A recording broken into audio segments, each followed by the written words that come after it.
Well, welcome everyone to the 2026 National Wilderness Skills Institute. We're glad that you're joining us here for a very important topic that oftentimes gets overlooked about occupational stress management. And we're really thrilled to have Josie with us here today. She's the Education Director for Responder Alliance. And so without further ado, I'm going to pass it over to Josie. Thank you.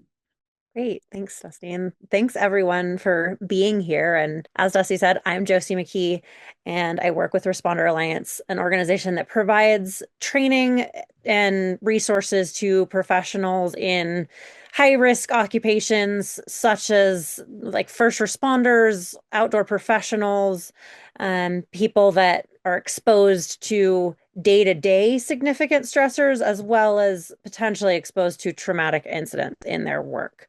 And my background and how I came about this job and this role at Responder Alliance was working in the outdoor industry for a long time, most of my adult life. I started out teaching outdoor education, wound up leading a bunch of wilderness expeditions, climbing expeditions, and then started working with search and rescue in Yosemite National Park. And now I'm on the search and rescue team in Lander, Wyoming, and we serve the southern Wind River mountain range mostly. And I came into the outdoor industry probably like many folks here because I love to recreate in the outdoors, and having a profession that had me playing and then helping people learn skills in the outdoors and then rescuing people in the outdoors seemed like such a beautiful, magical way to continue to enjoy these things that I love to do. Uh, the traumatic exposure in my work, both incidents on expeditions that I was leading, as well as the search and rescue work that I did, led to pretty significant burnout and traumatic stress impact. And so I actually quit doing any of the work that I was doing for a number of years until I came upon Responder Alliance. I was teaching wilderness medicine at the time and really realized the impact of this work and how it could have helped me. And so I was very excited to get involved with the organization and begin to help other people hopefully mitigate the stress before it gets to the point of impacting your all's careers and all of the people that I work with now. So that's a little background.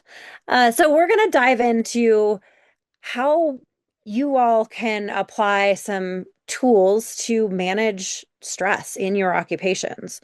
And I'll speak pretty broadly. Just a quick little reflection for folks. Ponder about if you know someone whose career has ended, as I mentioned, like quitting the work that I was doing for a number of years because I couldn't handle it anymore. But um, due to stress, overwhelm, burnout, exposure to trauma, those kind of things that lead people to not wanting to do their work anymore. Um, and the reason I ask this question is because really the at the core of the work that we do, it's to help folks continue to maintain that spark of vitality, the reason that they wanted to be involved in this work in the first place, so they can keep doing it year after year, to continue to maintain. So, um, moving forward from that question, how we look at mitigating occupational stress injuries is in this tiered structure where really everyone within an organization has some level of responsibility in mitigating occupational stress injuries. So at the bottom of this triangle, we call folks that are in the field responders. This could be people that are actually employed as first responders, or this could be people that are in the field and may be exposed to significant stressors, near misses, or may come upon incidents and injuries out in the wilderness. So that's everyone. The next tier is what we call peer responders, and those are folks often that have a little bit higher level training of psychologic first aid skills and some structure for supporting other personnel in the organization. And then we want leadership. to be on board with this. Whoever the managers, the people that are overseeing other personnel, to have an eye on what the personnel need, be able to support the structure that's needed to give people time and space when they are stress impacted, and to help everyone get the education that they need so that they can recognize their own stressors as well. And then the final kind of tip of the pyramid here is clinicians. And we can do everything on those first three levels is really about mitigating impact of stress.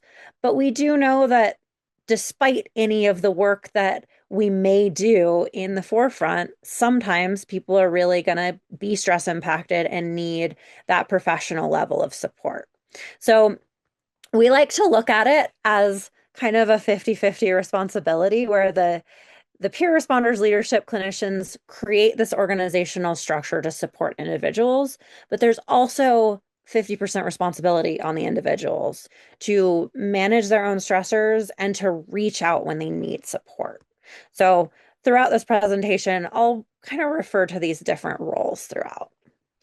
So these are the key points that I will be hitting on for the next few minutes, not quite hour. Um, we like to think of awareness of stress injury as a universal precaution, similar to the concept that anybody who takes a basic first aid CPR class that may be providing care to others knows that wearing gloves to protect from bloodborne pathogens, it has become this universal precaution. We're trying to move the industry forward in saying that anyone that may be exposed to occupational stress in their work and supporting others should be aware that stress can impact them and that there are tools to protect them, to take precautions. So we'll talk about those tools.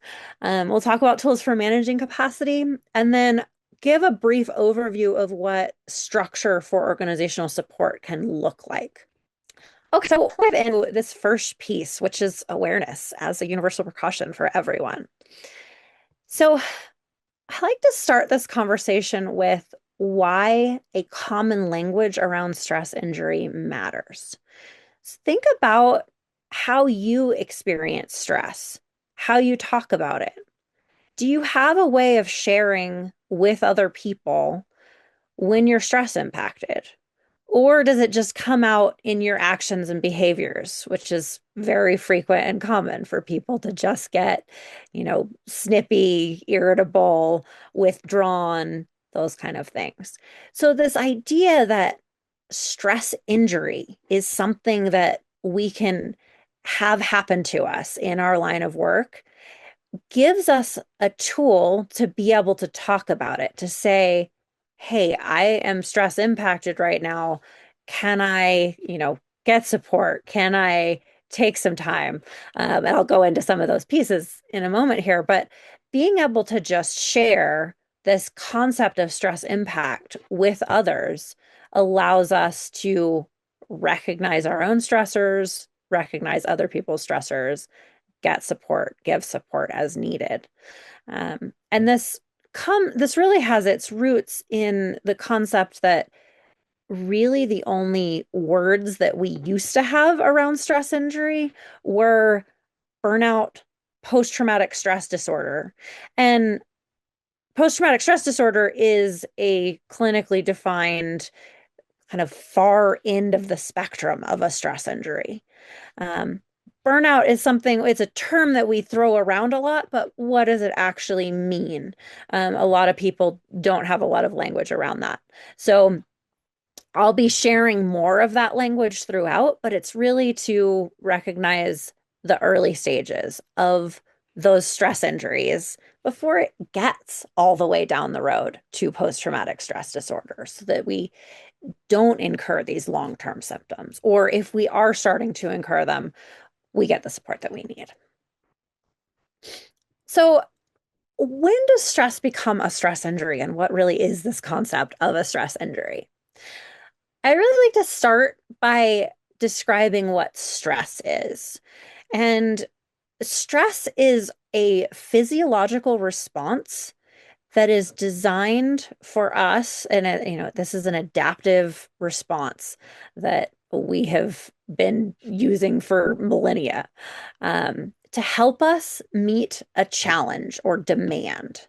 And that could be good challenges, it could be really threatening challenges. When we have the capacity to meet those demands, we recognize that and we say, I can handle this. And all the way as demands increase, as capacity will increase to a certain point because we're less bored. We get engaged when things are challenging. We get all the way up to these optimal levels of challenge where we may enter into flow states and we can perform at our best, actually, with this kind of peak level of capacity and demand. So, stress can be a good thing as long as we perceive that we can handle it. Now, there's a certain point with, any of us may reach when everything piles on too heavy. There's too many demands for us to handle. And that can occur in one incident where there's just a lot going on, or it can be cumulative, where it's just been day in, day out of stressful things that we are barely managing until something kind of pushes us over into where we perceive that we do not have the capacity to meet those demands. And our nervous system says, I can't handle this. And then that nervous system gets stuck in this kind of ongoing state of hyperarousal. And that's where we can call it a stress injury. So, what causes us to go into that state of I can't handle it? There's actually, just like any other physical injury, there's this concept of a mechanism of injury. There are actually predictable things that signal our nervous system that we're continuing to be unsafe or continuing to not have the capacity to meet the demands at hand. And those fall under these three broad categories of personal identification, which is when we may perceive that someone that's hurt could be us, or something that's happening could have been caused by us, and we really feel this personal connection to the incident. A sense of overwhelm, and that can happen by so many different things, but really it's just when our nervous system perceives that it's all just too much. And that could be the first time we've been exposed to something really significant. It could be just that there's a lot of different factors at play, and we can't keep juggling all of those balls in the air. And then anytime that we perceive this sense that we're helpless, isolated, that there isn't any social support to help us meet the challenge at hand, that's when we can feel like, okay, we're going to stay in this sense of survival mode, because really humans are social creatures and social support is what we need to help manage stressors. So keeping these three mechanisms in mind, we'll circle back to these down the road. So what happens when that nervous system goes into a state of hyperarousal? So we know that there actually are early and late changing indicators that can be just like vital signs, checking, heart rates, respiration rates, skin signs, things like that. Early indicators that we're stress impacted, and then there's later indicators that we're stress impacted. And if we can recognize early, we have better chance of supporting. And we do know that one of the real reasons why, beyond just burning out and not wanting to do the profession anymore, is that actually stress injuries can be life-threatening. They can lead to significant mental health issues and to suicidal ideation. And so that's why we really want to be able to recognize these. We like to think of stress injuries as physical injuries. It's not just a mental thing. It's our nervous system, which is a physiological response. And it's a normal physiological response to something that is significant and overwhelming. And not only is it a physiological response, but it can lead to ongoing worsening physical symptoms. things like obesity, diabetes, heart disease can all be exacerbated, worsened by stress impact. And then we know that stress can damage relationships, whether it's workplace relationships or relationships at home.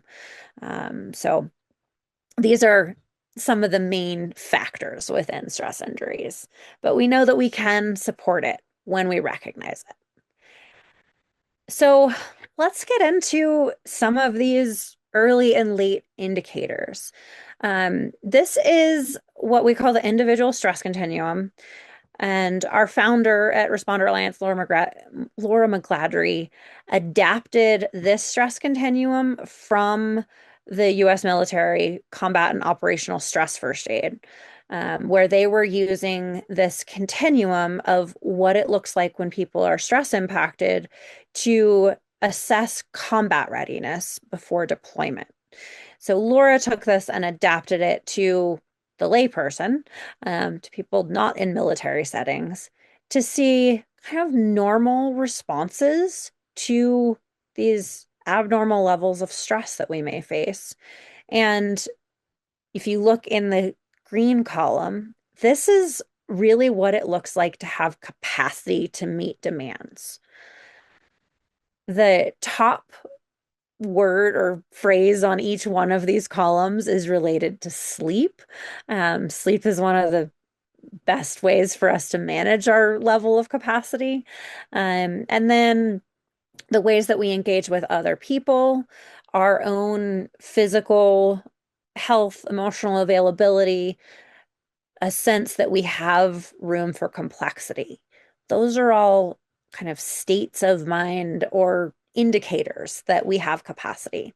And then as you move along the continuum over from the yellow, orange, and red, you can notice indicators that impact is happening from the stress exposure. And again, sleep. I love to mention that because we start noticing that we might be losing sleep. We might be having significant issues with sleep. And things like short fuses, feeling isolated, disengaged, and just reaching that point of burnout or hopelessness and significant all the way to the red end of the scale, that critical. That's when, stress injury has gotten very severe. Now, this is an assessment tool, really looking at those early and late changing indicators that we might see. And we know that a lot of these symptoms are somewhat common universal experiences of stress, but everyone is unique in how they experience it. And so, as I'm talking, I would just like to have everyone take a moment to consider, what does it look like for you, especially in the green? What are indicators that you're in the green? Knowing what it looks like to have capacity makes it easier to get back there when you don't, when you're starting to be impacted by stress. And the goal is not to be in the green all of the time. I don't know anybody that is. The goal is really to just recognize when we're starting to get impacted so that we can make choices to help get back to the green. So, what are the indicators for you? What are things that really jump out at you from each one of these categories? So, this is a couple of different ways that organizations actually utilize the stress continuum in operations. So, the image on the left that says capacity tracker, we actually have an app called the Field Responder app where people can check in on the stress continuum and it will populate into an organizational um, account where you can see on the kind of right side of this image, anonymous entries of folks being in the green or in the yellow. And that gives us an understanding of where our colleagues are and what the level of impact that we're all accruing is. The image on the right is just a more analog version of this. This is a search and rescue team that before every mission or before their monthly meetings, they're just putting these little sticky notes up on the wall so that people can see where the team is at, how they're doing ongoing over time. And again, this is just awareness. This is not changing anything yet. However, if you're thinking about tracking capacity, what does that do? How does awareness impact our decision making? And how does it enable us to make changes and to support each other? So if you think about capacity just like a battery, um, when we recognize our levels of capacity, we can recognize when we need to plug back in, when we need to recharge, and what we can do that, to make that happen. So moving forward here into this concept of managing your capacity. So we have three categories of what we think of as protective factors. No matter the level of overwhelm or stress that people are facing, the things that support them the most are these three major categories where we say protect, connect, engage. Protect means we want to protect ourselves from additional stress or support others in protecting them from additional stress exposures. Connecting with others, building those quality relationships, maintaining those quality relationships, reaching out for support when we need it, um, and offering that support when we see people around us that need it. And then engage. When we think back to that first image of how demands and capacity are related, we actually know that doing things that are engaging, meaningful in our work, things that are somewhat challenging, but that we have capacity for, when we do those things, it builds our sense of capacity. It makes us feel like we are capable and we can handle more. So these are the three main things. And just to give examples of how folks may utilize this. And then I would love to hear if anyone has questions or have thoughts about how to use this in your own workplace. So, protecting. When I know, like, this is my example that as soon as I started using these tools and came back to working search and rescue, um, I've noticed that at times a rescue call will go out, and I'm also in grad school right now. I travel a lot for work for doing these trainings. And there was a weekend over last fall where there was way more calls than there normally had been. I was about to travel for work and I had midterms, and I was already overwhelmed. I was already, in the yellow, teetering toward orange. And I was like, if I go on another rescue call right now, that might push me over. I don't think I have the capacity to handle traumatic exposure. And so I was able to do other things to support the mission rather than going out into the field. Things like getting pizza for my teammates. So that's an example. And then connection. I mean, I don't know that this needs a lot of further explanation, but actually having a shared language in the workplace about, even if it's just saying that I'm in the orange or expressing specific things that are stressors, um, all of those things actually help build connection, as well as just maintaining those ongoing relationships, just doing what you do in your day to day, rather than withdrawing when you're stressed, which is a natural response that often people have.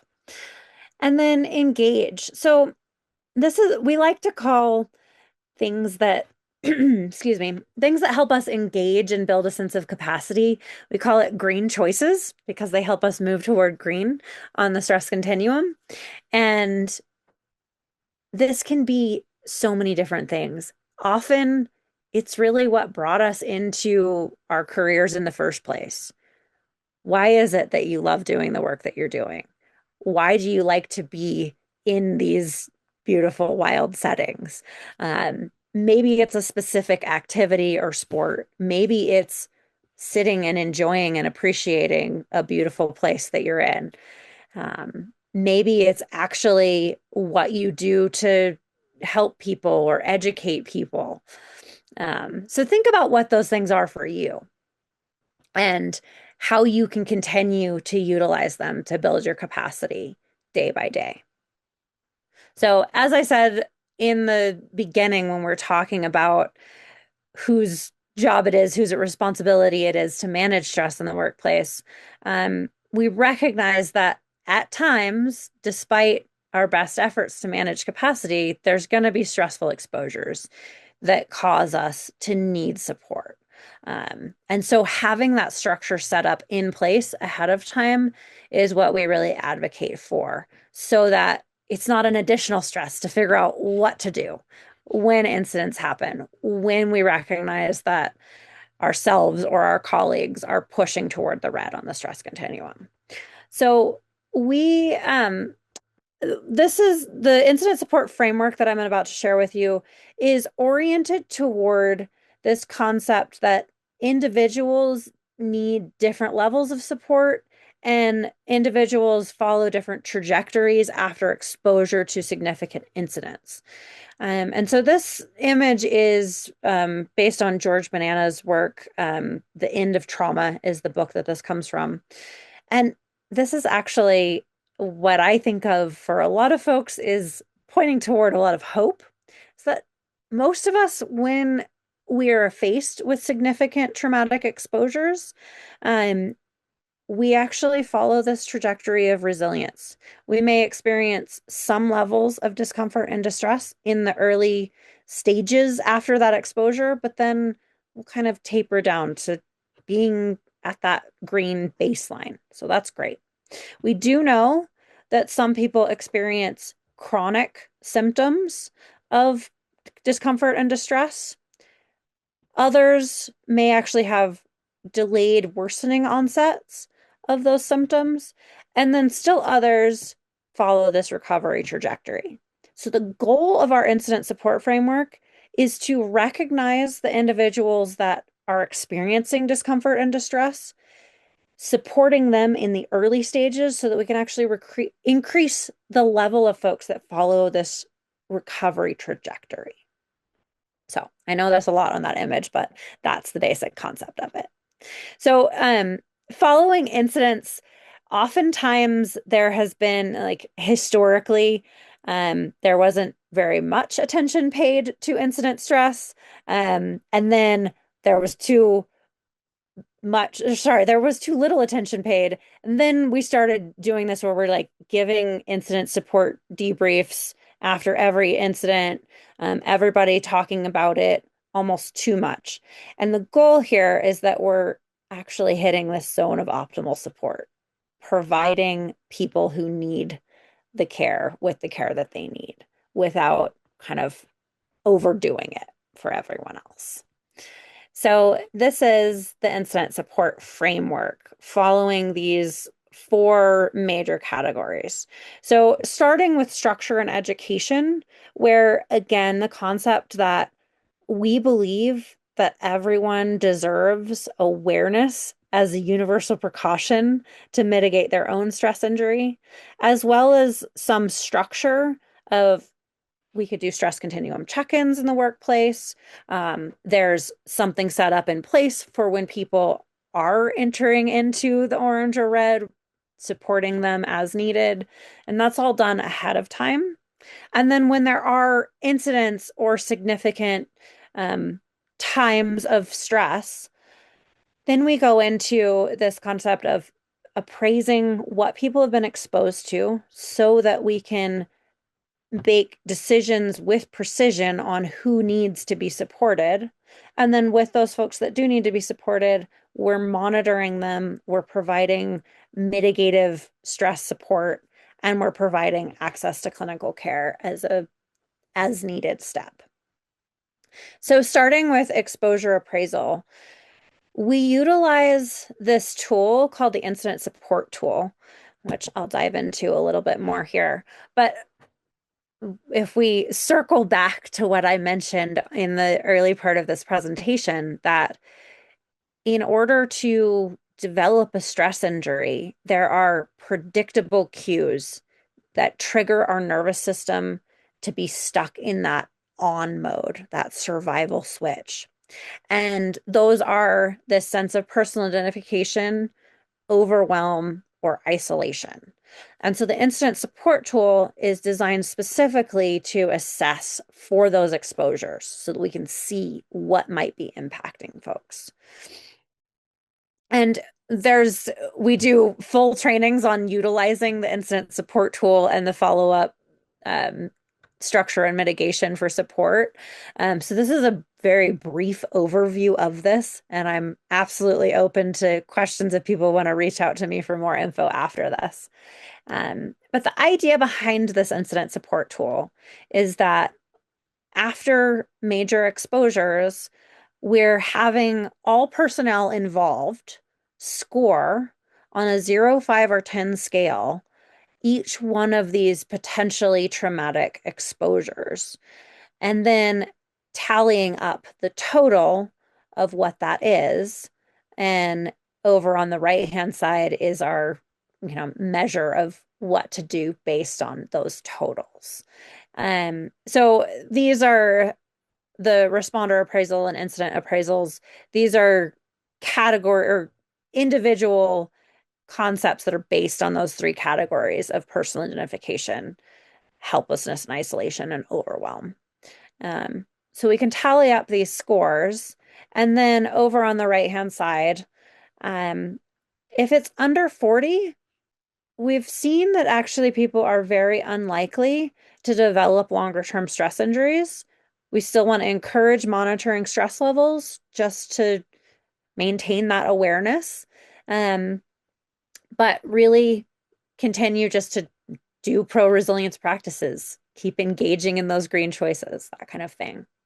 And then if it's 40 to 70, we're considering this 333 protocol, which I'm going to dive into next, and potentially doing some type of gathering with folks just to support connection. And then if it's over 70, that's when we're really saying, okay, it's probably important to do an after action review as a group, but still the same structure of this 333 individual protocol, and follow-up gatherings for the group that was exposed. Again, this incident support tool is something that can be done analog manually on pen and paper or via the field responder app. And what's cool about the field responder app is that you can do this for yourself and you actually don't have to be involved with an organization to do it.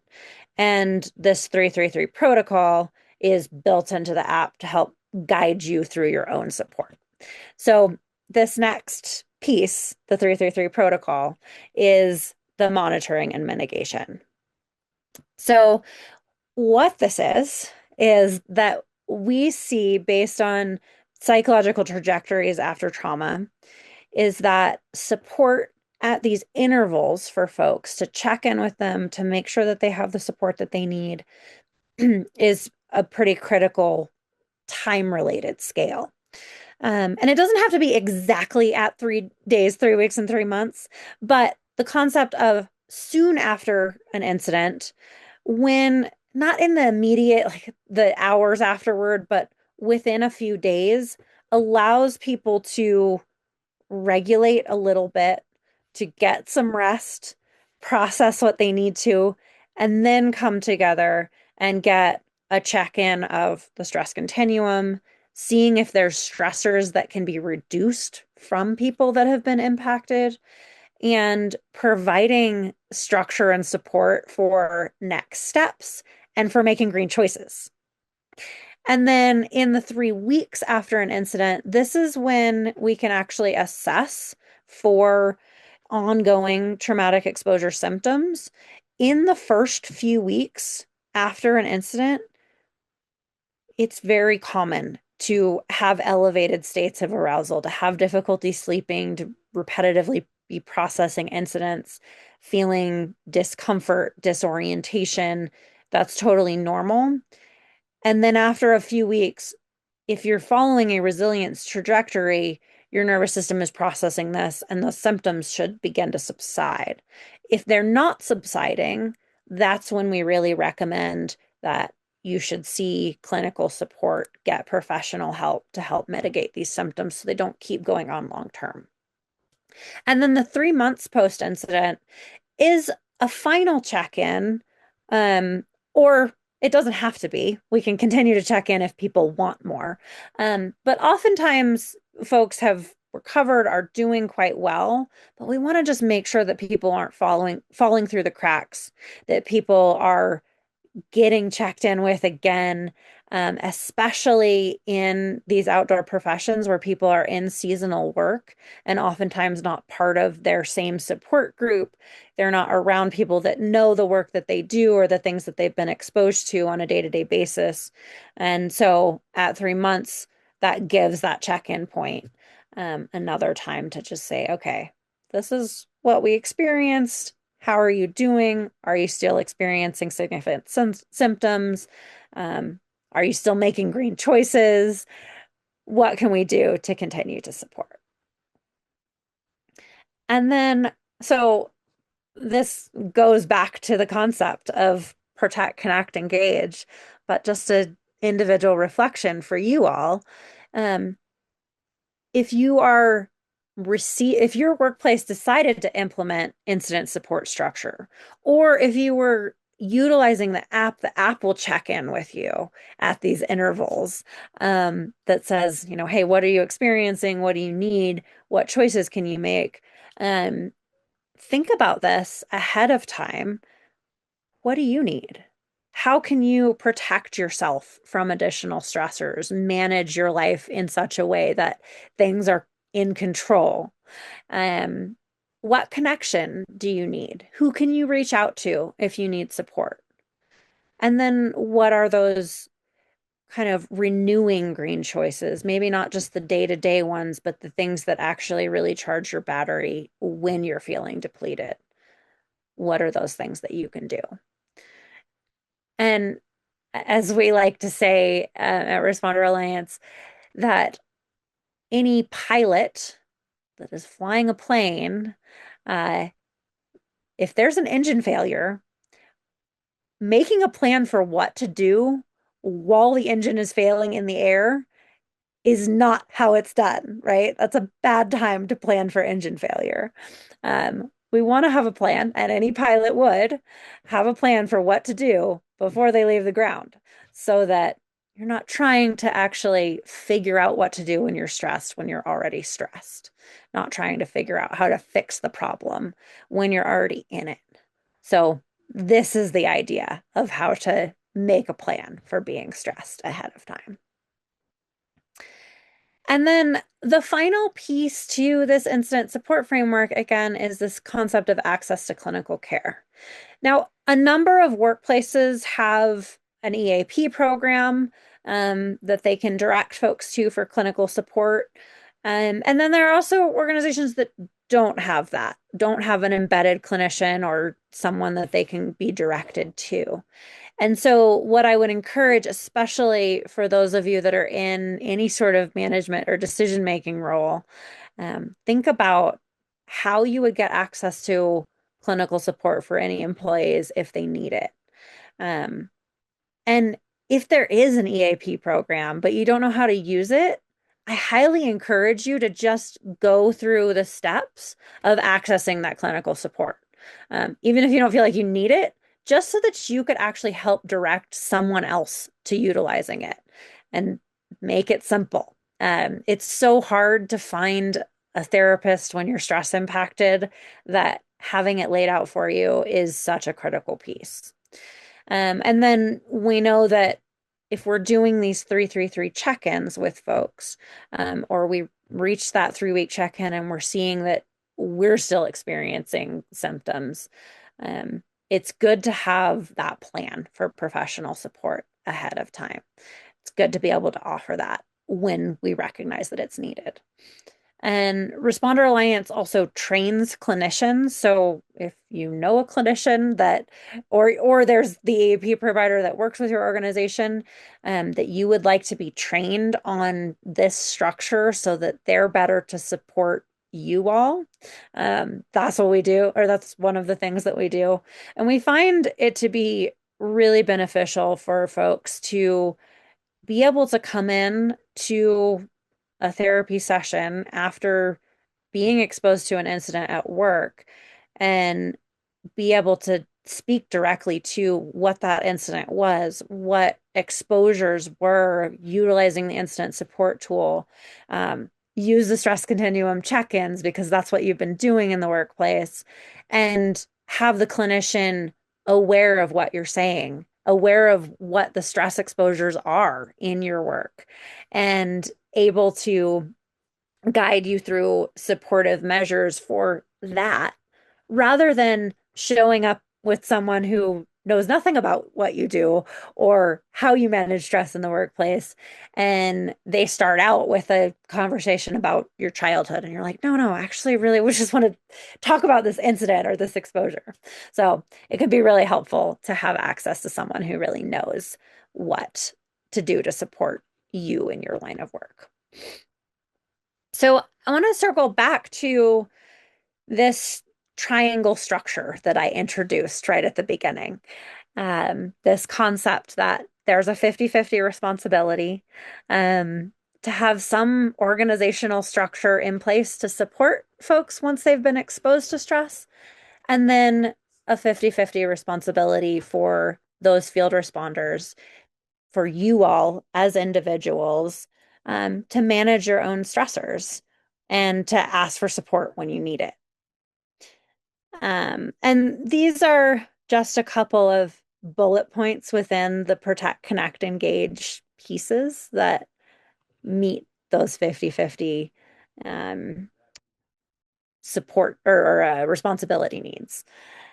Maintaining awareness, managing your stressors, reaching out when you need support, and staying active in those pro-resilience practices.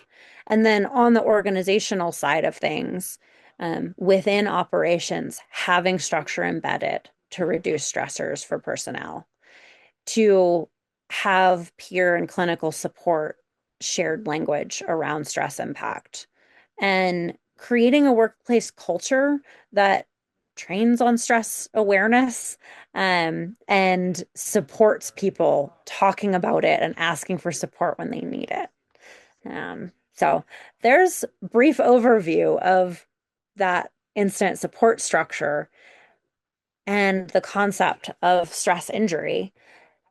And I would love to just have you all wrap up by thinking about what is your first step for implementing some stress injury mitigation in your workplace.